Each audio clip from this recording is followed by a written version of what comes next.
Hi there! Hope everyone is doing well and that Wednesday is not looking very bad. Today I am going to have a live chat with a very special person. We're going to introduce you to Bethan, who tutored me 10 years ago at London College of Fashion. And I'm very excited to have this chat today with Bethan in order to talk about her research, her works related to retail experiences, sensorial marketing, etc. And to be able to share with you important insights and information regarding retailing pre and post COVID situation, and we're going to concentrate as well on pop-up retailing pre and post situation. So I hope that you are going to enjoy this session today, and I hope that you're going to enjoy the topic and the details that we're going to share in this topic. So I'm going to invite Bethan in, and she's going to be talking to all of these great works that she has been doing for the past 10 years. Hi, good to see you. Good to see you. How are you, Bethan? Yeah, good. The sun's just come out in London, so I'm even happier. Great, because today isn't looking very good here. It's it beginning hasn't to been rain. here either. Hasn't been here. Yeah. Long time no see. Yeah, 10 years. And the rest, actually. I think it was 11, 12 years ago. 11. Okay, 11. I can't say that. I hope I'm not looking older and you recognize. You look the same. You look great. That's good. Bethan, how are you? How's everything? And how's LCF? Yeah. Well, it's all a bit topsy-turvy, isn't it, at the moment, with the world turned upside down. Working from home, of course, comes with benefits and challenges. Yeah. At the moment, servicing students completely online. Yeah. So it's a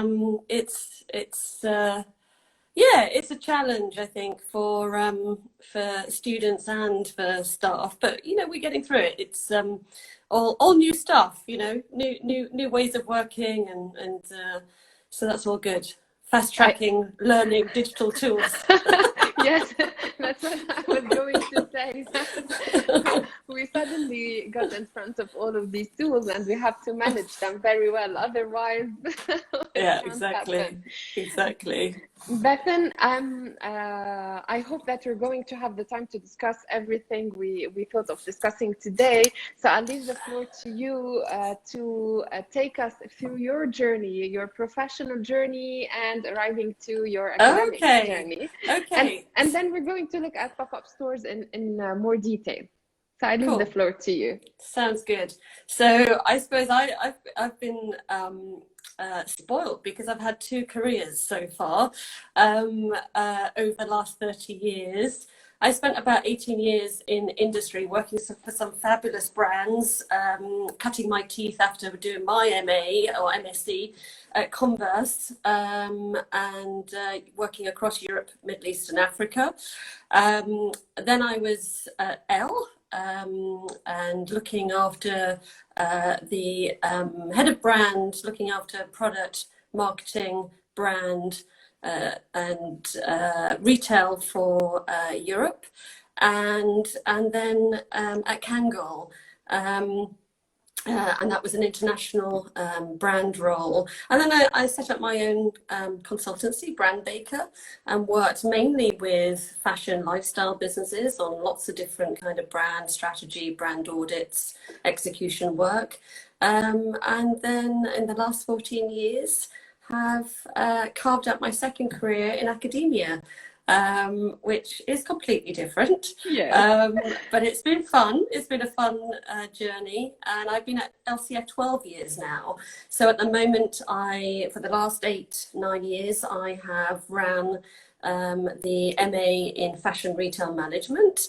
I'm also a research fellow at London College of Fashion, and my research interests really look at customer brand experiences on and offline, innovative retail formats, and more recently, kind of the future of retailing within kind of omnichannel, within the omnichannel environment. Yeah. I quoted what you're saying. I had the liberty of going to the website and quoting some of your experiences. And Bethan, how did the move from the professional world to the academic world help you in focusing your research better? Yeah, I mean, I've always been a strong believer and advocate of really bringing the learning to life through contextualization, in my case, fashion. And I think, you know, when we're looking at a particular sector like fashion, it really helps when you've got a context outside of academia as well. And I suppose when I look at my research now, I very much focus on topics that I have either worked in, interested in, now teach. And so I see it as all kind of interlinked, really. You know, I've always been very passionate. We're going to talk about pop-ups in a minute, and I'll share with you some of my experience of doing one. But that was one of the first topics or subject areas that I cut my teeth on in academic research, because, you know, I was doing a pop-up 16 years ago as a practitioner, as at Kangol, and I think it kind of just brought a reality check to some of that research in terms of kind of, you know, why are we using them, what's the motivations, what are the benefits, you know, and I'm really interested in how they've evolved as well, you know, over that period of time. So yeah, I think you know, of course, with all of us as you know, as academic researchers, we have to be fundamentally passionate about this topic, because we know academic research takes a long time. Exactly. But I think from my perspective, if I can bridge, you know, my experience as well, it just brings another dimension to it too. Yeah, yeah. So let's talk about this beautiful experience. I mean, in 2004, very few had heard about pop-up stores, and very few brands had a thought of venturing in these types of retail formats. So yeah, I mean, I'd like to think that Kangol was one of the pioneers, together with Comme des Garçons at the time, that was really kind of carving out some new kind of interesting territory in terms of brand expression. Interestingly, when I was then researching it as an academic, you know, it really went to 2004. So we were one of the pioneers in this space. Yeah. So at the time, I had just finished a whole brand audit for Kangol International, and it's a brand that had been around at that time around 70 years. And when we did a whole global consumer insight study, what we found was that, you know, the brand resonated with a lot of consumers, but it just wasn't relevant to their day-to-day lives. You know, it was very, very much seen in a nostalgic perspective. Oh, that's a hat that, you know, didn't Samuel L. Jackson wear it? Or, oh, I think my granddad has got one of those. So it wasn't relevant with kind of the kind of audience that we wanted it to be. So the objectives were very much around revitalizing, reigniting, and, you know, the brand, and reconnecting with kind of opinion leaders, early adopters, and really challenge brand perceptions. So for us, it very much sat within the marketing communications. Once the audit was done, then I carved out a strategy, a global strategy about how we were going to reignite. And one of those facets was doing a pop-up.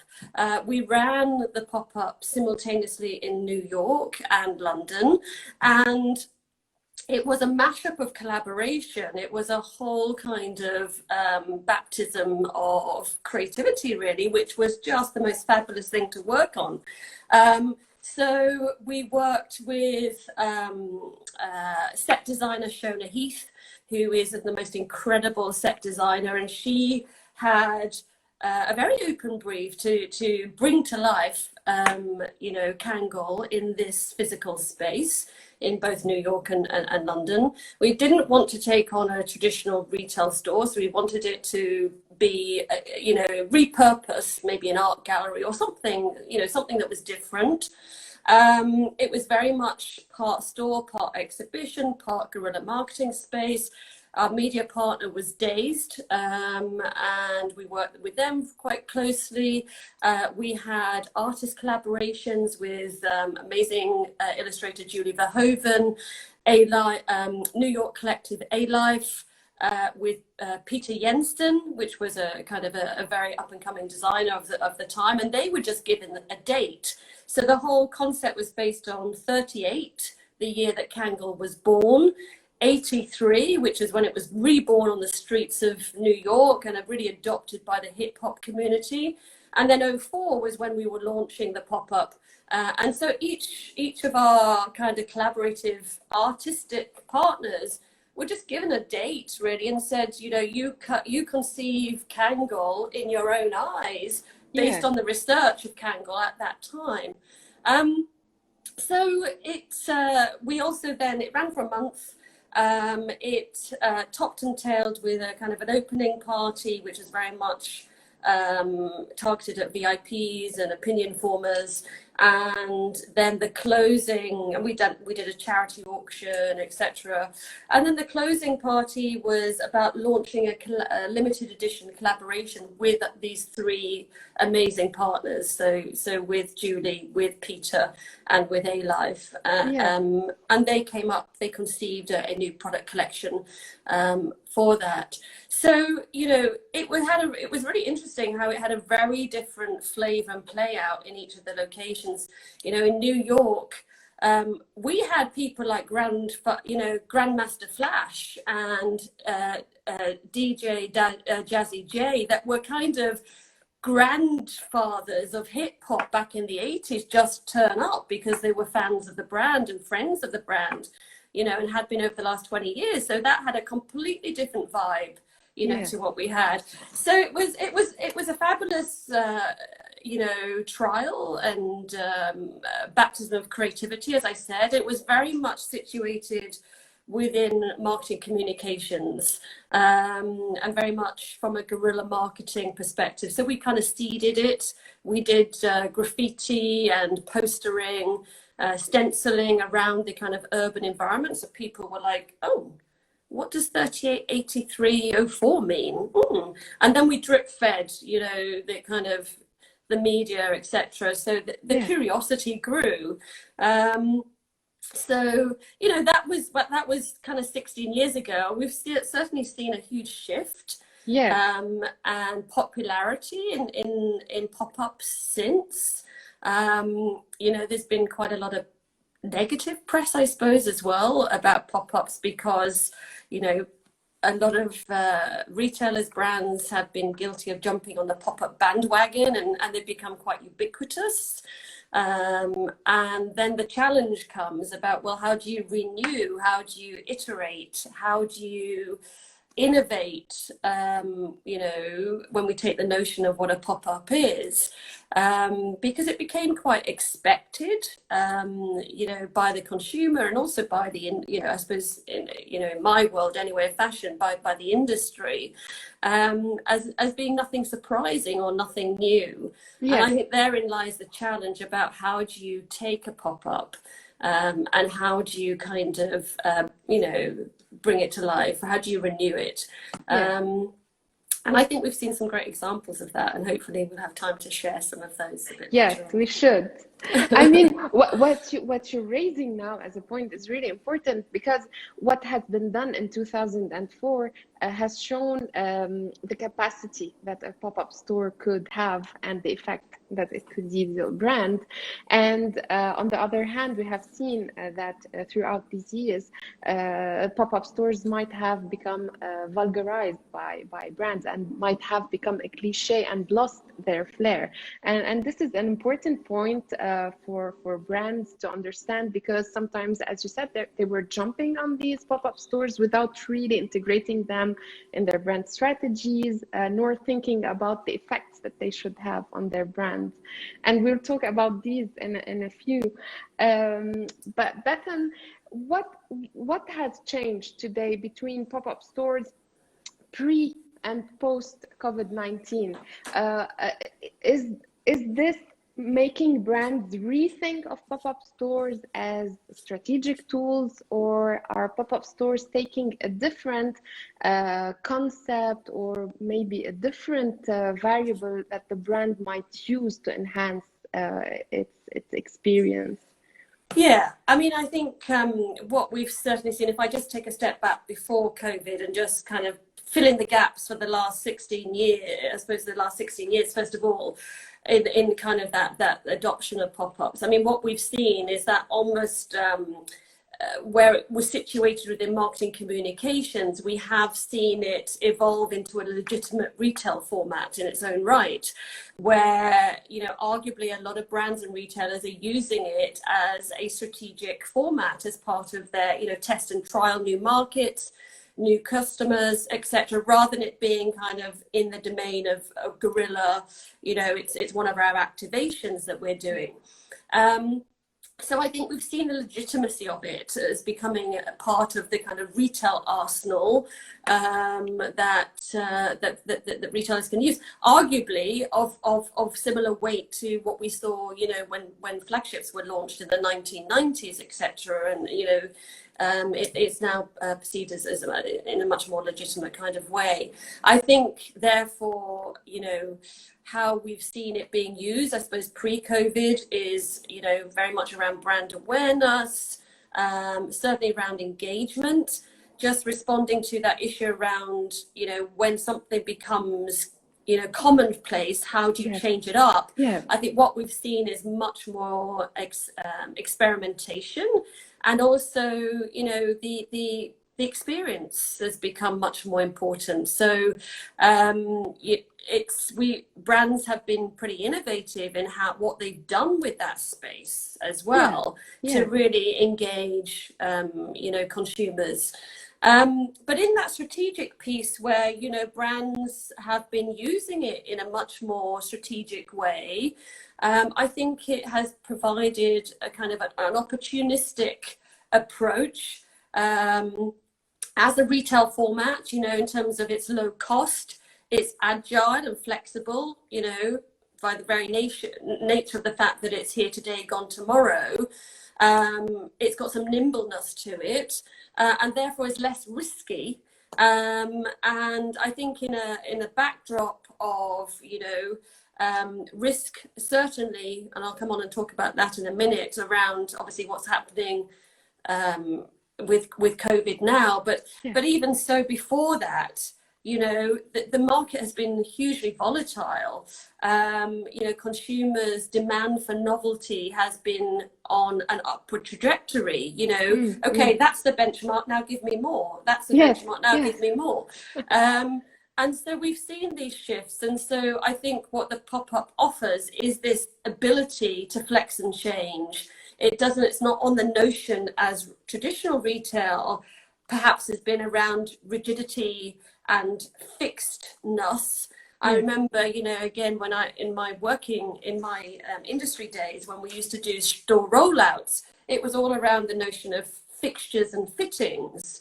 And, you know, that feels almost alien now when we think about space. Retail space has got to be flexible, and it's got to adapt. It's got to be a store today and a club tonight, you know. So this notion of kind of speed, agility, flexibility at low risk, and increasingly, can show a return on investment, whilst also being engaging, I think has been why it has become a lot more popular. I just wanted to throw out some stats, and I'm going to just see if I can find them. Just to kind of endorse what I'm saying. And this is something that Stylus actually just did a recent report just, I think, last week, and just threw out some stats, which I think were interesting to look at. You know, pop-ups versus traditional stores are 80% less expensive to execute. So that's a big plus at this, you know, in these volatile times. Over 40% of consumers' main reason for visiting a pop-up is because of the exclusive products, exclusive services, and the experiences offered. And I think the notion of exclusivity is really important. You know, we've seen that, almost the iteration of that with the drop culture in the last few years. But pop-ups, that's always been kind of a key offer of pop-ups. And, you know, it's quite interesting. On another report I was reading, was 20% of Gen Z generation said their first interaction with a brand was actually through with a pop-up store. And through a physical. Well, of course, that's on hold at the moment. Well, not necessarily. I'm going to talk about some of those in a minute.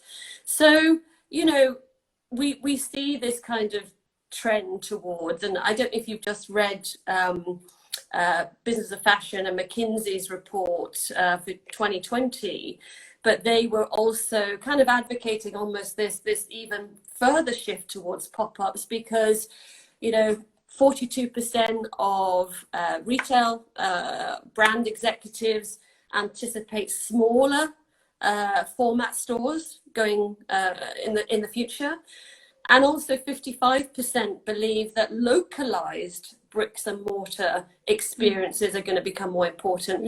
And pop-ups play to both of those, right? Because they tend to be smaller, and you know, closer. we see some we see some great examples of local as well, you know, really embedding with a community. So that's kind of my preamble pre-COVID, I suppose. And you know, of course, with the in the last 3 months, with the advent of with obviously the pandemic, I mean, what we've seen is physical stores shutting overnight. Now, I'm not saying that pop-ups are only physical, and we have seen a growth in digital pop-ups or phygital pop-ups as well.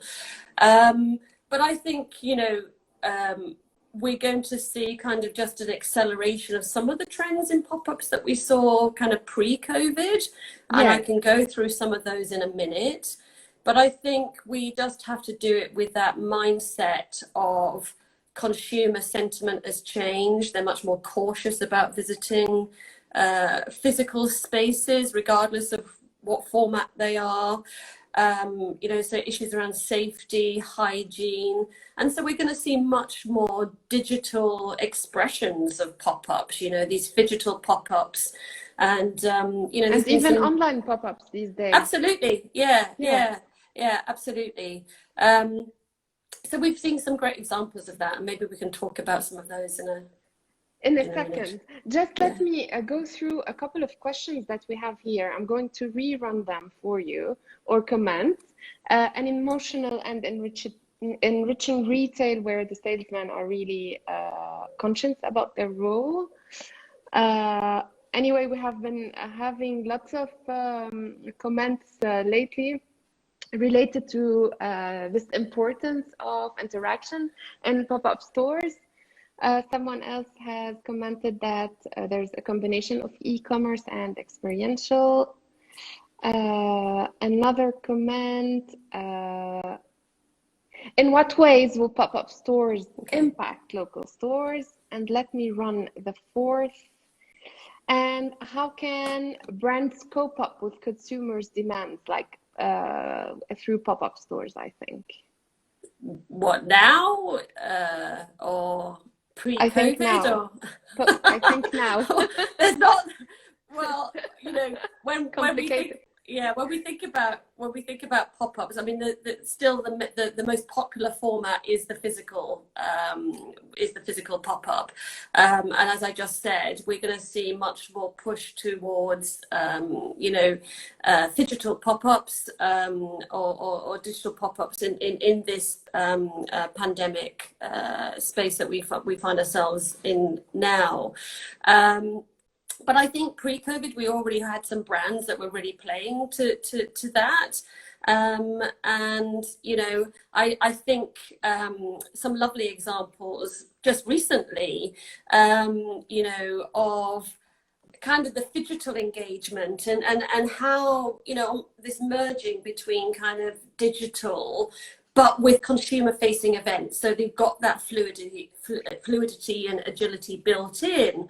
So, and using kind of tech enabled design to create that experience. So, you know, one that is a lovely example is Sergio Rossi's pop-up that actually opened on the 1st of May. The first, I think they were the only store in Milan before the release to open, and people thought they were crazy. Yeah. But that pop-up is so special. You know, it really plays to luxury social distancing. Yeah. So it uses, you know, it's amplified through digital. So all the trends that all the kind of shifts in service that we've seen during the pandemic, you know, whether it's virtual consultations, you know, bookable appointments on an app before I come, they're doing all of that. Yeah. So, you know, it's not just open for anybody to walk in off the street if they shouldn't, yeah. You know. Yeah. So it plays to all of consumers' concerns around hygiene and safety, etc., using all kind of digital to enable that. But at the same time, when you go to the space, whether you've kind of, if you want to try before you buy or whatever, or whether it's just to collect the products that you may have bought, you know, on the app or on e-com, you enter that space and they're using infrared sensors to test your body temperature on arrival. They've got the whole social distancing kind of little kind of announcements being projected in the space, you know, through lasers. And then they've got this amazing, they've got the fun element, they've got the experiential element, because they're shooting product down a slide from the stockroom above, and it pops out into your hands. Now, they do have the, you know, frontline staff there, should you want to interact with them as well. Yeah. But, you know, it's such a fun, experiential, but also safe and digitally enabled way of doing a pop-up. And I think we're just going to see so much more of that. Yeah. You know, another example that comes to mind, you may know the retailer Ted Baker, a UK retailer, but it's got, you know, international reach. They did their first digital pop-up, again in May, in response to COVID, which they call the Ted's Bazaar. And that's very much centered, you know, we've seen this real push around supporting the community, supporting your local kind of high street. And that's what they really embed with the Ted's Bazaar. So it's trying to help local communities, with the profits going to charities, which they change on a rotational basis. Yeah. So, you know, again, offering limited edition pieces on Ted's Bazaar, and having kind of a social purpose behind kind of doing that as well. Yeah. So, you know, we're seeing quite a lot of innovation. Another one I love, which is actually a pop-up provider.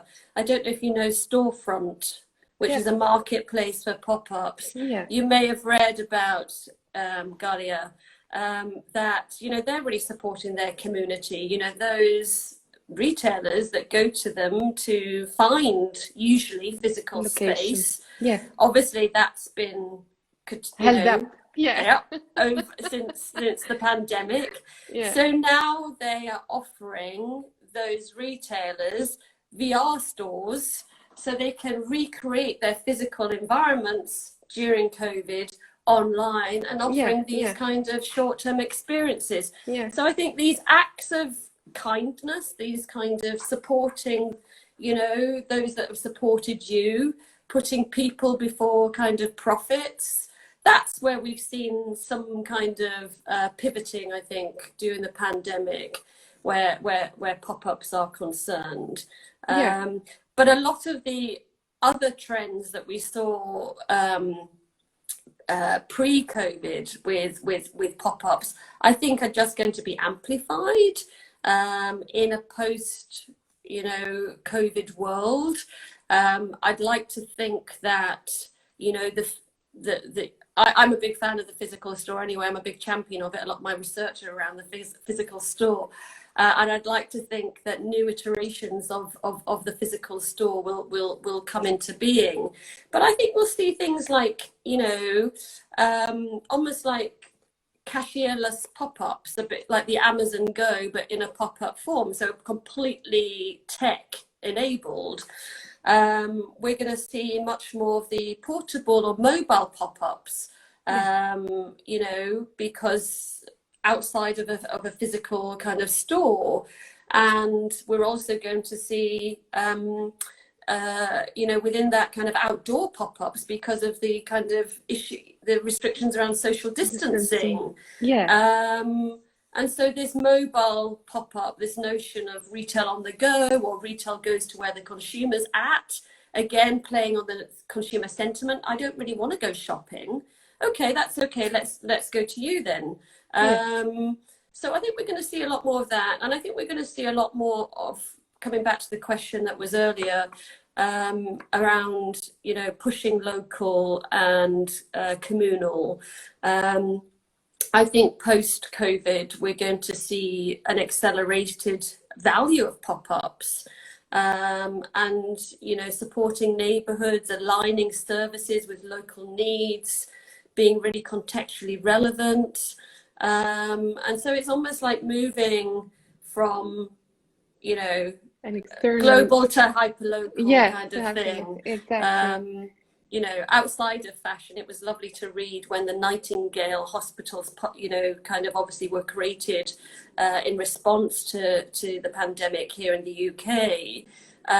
Tesco then created a pop-up at the Nightingale hospitals so that, you know, those care workers could get 24/7 access to food and household goods at the place that they were working.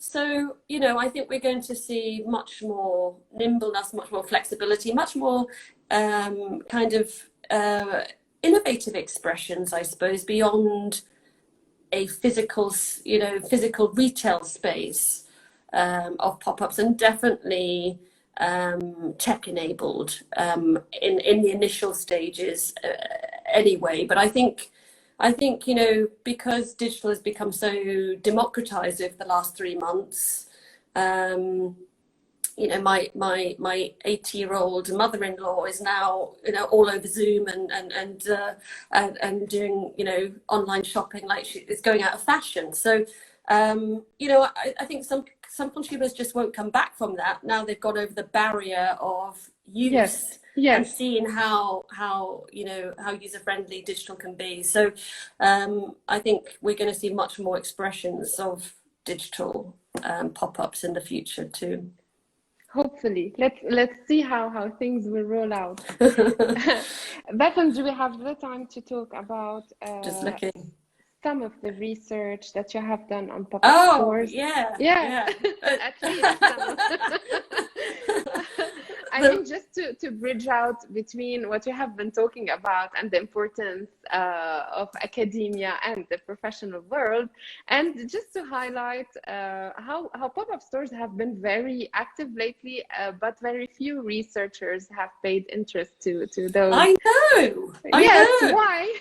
That's a conundrum that really got, you know, spiked my interest back in 2014, I think, when I first started doing academic research on pop-ups, because obviously I had an interest in it, but when I started to look at the kind of, you know, what we saw and what my research refers to is, you know, this proliferation of pop-ups being discussed within trade literature. So, you know, every time I picked up a fashion magazine, there was another, you know, 101 pop-ups, and it was being talked about a lot. But then when you turn to the academic literature, there was a dearth of anything about pop-ups. And so initially, and also, you know, there were one or two studies that looked at it from an experiential perspective, but it tended to focus also on larger format retailers or brands. And I was also interested in, you know, the smaller SMEs. Are their motivations for using pop-ups the same as the larger brands? So my initial research, and which kind of looks at that, the first paper that was published in 2016 was around looking at kind of small store design and experiential developments in SME fashion pop-up strategies. Then in 2017, I did just a kind of a literature review mashup, you know, a systematic review of everything that had been talked about in pop-up research, but was all kind of fragmented, tried to bring it together in a chapter of a book called Retail Design, and the actual chapter is called Retail Environments, that looks at lots of different retail environments, but there's a big section on pop-ups. And so there I conceived a model that looks at pop-up store dimensions models. So what are the forms of pop-up, what are the functions of pop-up, and what are the features of pop-up? Because they were there in different, you know, different guises in different research papers, but there wasn't anything that cohesively brought them together. And then my most recent research links to what I was saying before about, you know, where pop-ups has evolved from marketing communications to being a more of a legitimate retail format, and being used kind of to test and trial new markets. There was only one known study back in 2018, academic study, that looked at pop-ups within internationalization literature. And so foreign mode of operations, I think. PKQP. So I was really keen to look at that. I had just done a research sabbatical in Australia in 2000. When was that? 2015, I think, 2016. And I had interviewed lots of pop-ups as part of that research, you know, thinking this hopefully will go somewhere. So I had 15 cases of pop-up retailers, ranging different scale and size of business, from independents through to pop-up malls, through to department stores, through to specialists, brand specialists, and pop-up providers as well. And kind of wanting to know, I suppose the premise of that research was, given the permanence of pop-ups within the retail kind of, as a retail format, how is it used internationally in terms of location strategies?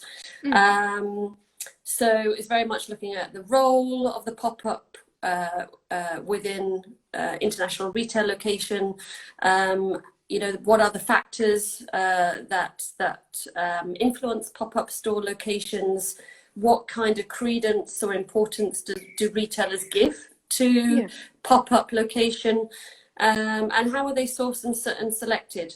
And so it was really building on that one study that had been done, and really reiterates what I was saying earlier. I suppose the findings talk about, you know, the strategic thrust of pop-ups. So this, you know, certainly cementing this change. It also reinforced that, in terms of which are the most prolific forms of pop-up, I suppose, formats of pop-up, the standalone store and also the shop-in-shop pop-up were the most prolific, but with much more ambition to look at nomadic forms of pop-ups and also the digital pop-up. So here today we see much more use of that, whether through kind of you know, planned or forced. And, you know, it very much kind of cemented the function of pop-ups as this kind of market testing and trialing, reducing risk that I was talking about earlier.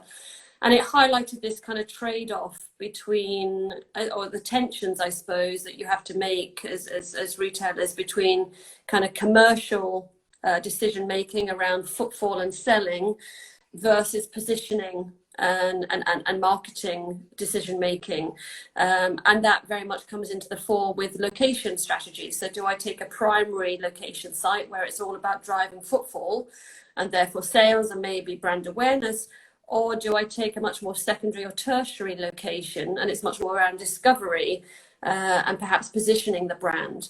And it's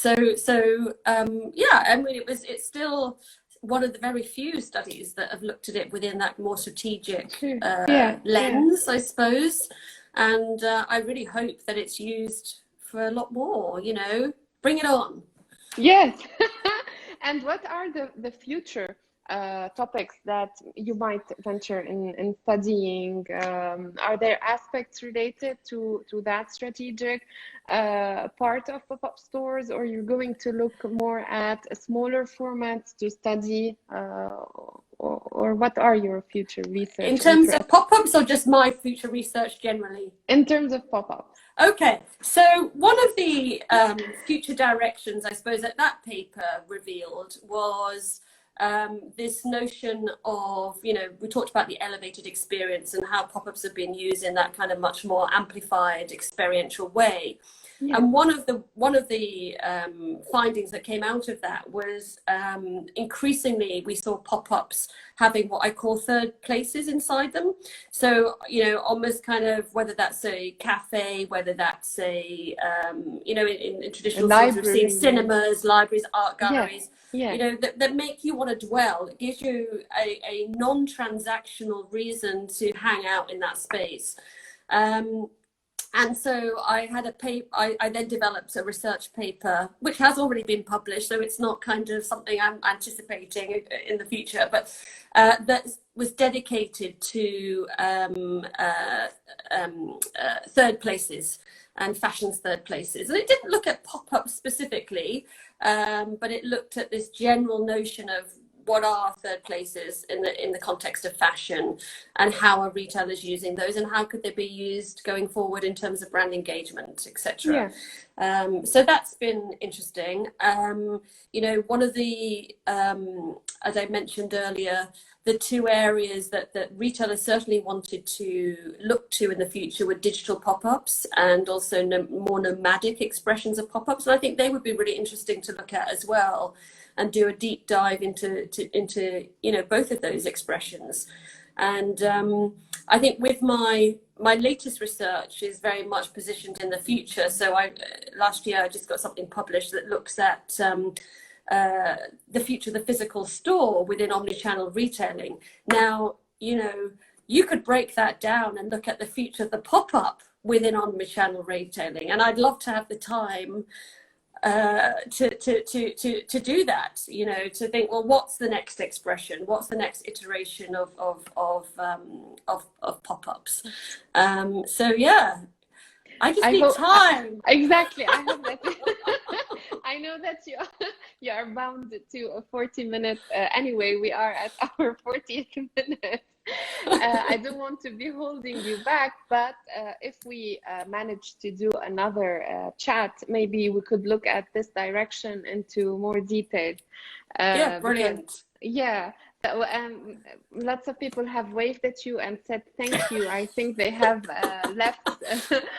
Some of them are still here. So thank you everyone for your comments and questions.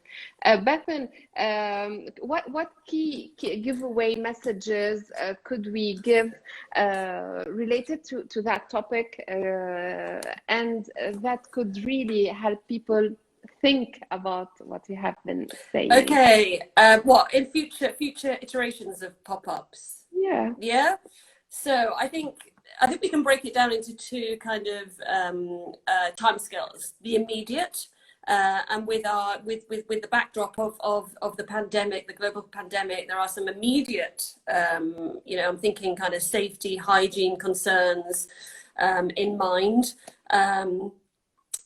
you know, the whole kind of digital pop-up that we were talking about, digital pop-ups, you know, what's that going to look like in the future? And we've talked about some examples, and I think that would be even ripe for some early research.